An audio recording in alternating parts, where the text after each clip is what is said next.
Bagi sinopsis pantun 4 rangkap Dagang. Kumpulan kami telah memilih tulisan sastra iaitu pantun. Tajuk pantun kumpulan kami adalah Dagang. Pantun dagang ini mengisahkan tentang seorang kehidupan anak dagang dalam mencari rezeki dan sesuap nasi untuk menyara kehidupan diri dia dan kehidupan keluarga dia. Dalam kehidupan seorang anak dagang, diri dia telah menerima banyak cabaran dugaan dalam menempuh hidup untuk mencari rezeki.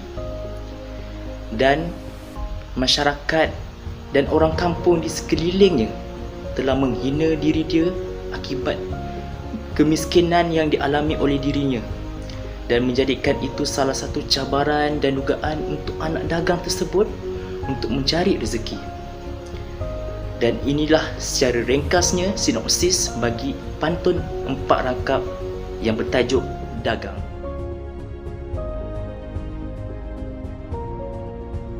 Rangkap 1. Tanam delima di tengah padang. Raja berarak dari asahan. Terimalah saya anaknya dagang, datang dengan kain basahan. Maksud rangkap 1. Rangkap 1 ini mengisahkan tentang anak dagang perlu merendah diri dalam mencari rezeki dan sesuap nasi untuk dirinya dan keluarganya. Anak dagang juga mengharapkan agar dirinya diterima oleh masyarakat dan orang sekelilingnya. Seterusnya, yang terdapat dalam rangkap 1 ini adalah anak dagang mengharapkan bantuan daripada masyarakat terhadap dirinya seperti tempat berteduh dan tempat bekerja untuk mencari rezeki. Contoh perkaitan yang boleh saya kaitkan dalam rangkap 1 ini adalah, sebagai seorang rakyat Malaysia, seharusnya tidak boleh menghalang sama sekali terhadap seseorang itu untuk mencari rezeki.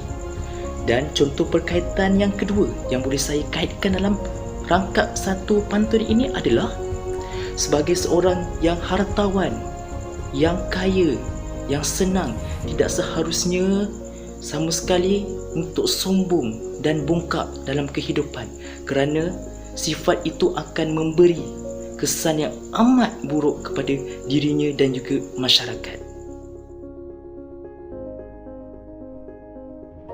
Pantun kedua. Buah langsat gendong di kain, pokok rendang bergantung-gantung. Bukan dagang datang bermain, dagang datang mencari untung. Dalam rangkap yang kedua ini dinyatakan bahawa anak dagang merantau bukanlah untuk membuang masa, tetapi bertujuan untuk mencari kekayaan atau kesenangan bagi membaiki taraf kehidupan mereka ke arah yang lebih baik. Contoh perkaitannya ialah ramai di kalangan anak muda, sama ada lepasan sekolah ataupun lepasan universiti, bercita-cita untuk memiliki harta idaman dan juga pekerjaan yang baik. Jadinya, mencari pekerjaan di kota raya seperti di Kuala Lumpur dan juga bandar-bandar besar merupakan lumrah kehidupan anak rantau yang berkeinginan untuk memperbaiki kehidupan mereka ke arah yang lebih baik. Itu merupakan normalisasi yang berlaku kepada rakyat kita pada hari ini.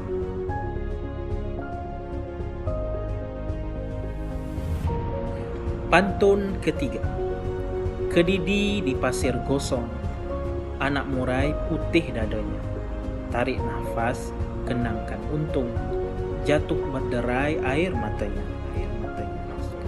Maksud bagi rangkap yang ketiga ini dinyatakan bahawa ada ketikanya seseorang anak dagang yang merantau itu akan merasa sedih apabila mengenangkan untung nasibnya yang tidak menentu apabila berada di negeri orang.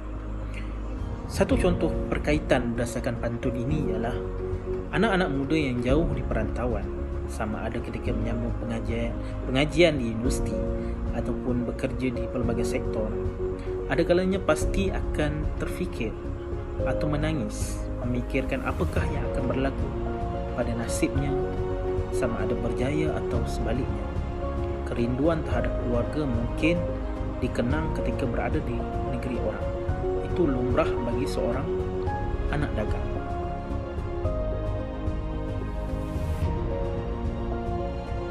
Rangkap 4. Ada anjung ditangkap 4, satu pintu hadap ke laut. Anak dagang datang mencari tempat, sebagai ajal ditimpa maut.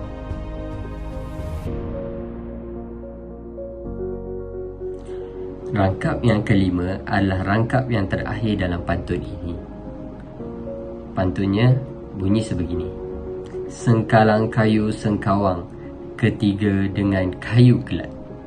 Dagang saya sudah terbuang sebagai ikan di luar belat.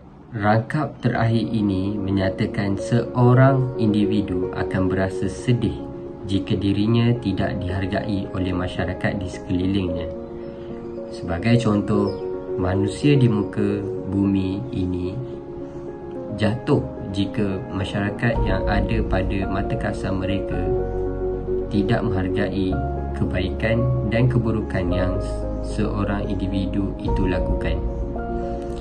Kehidupan kita ibarat roda berpusing, maka dengan kehadiran orang baru di sekeliling kita, haruslah bersikap positif dan saling menghormati antara satu sama lain. Sebagai contoh, kita sebagai manusia harus muhasabah diri dengan menghormati dan bersopan santun, kerana banyak kejayaan akan datang dari masa ke semasa.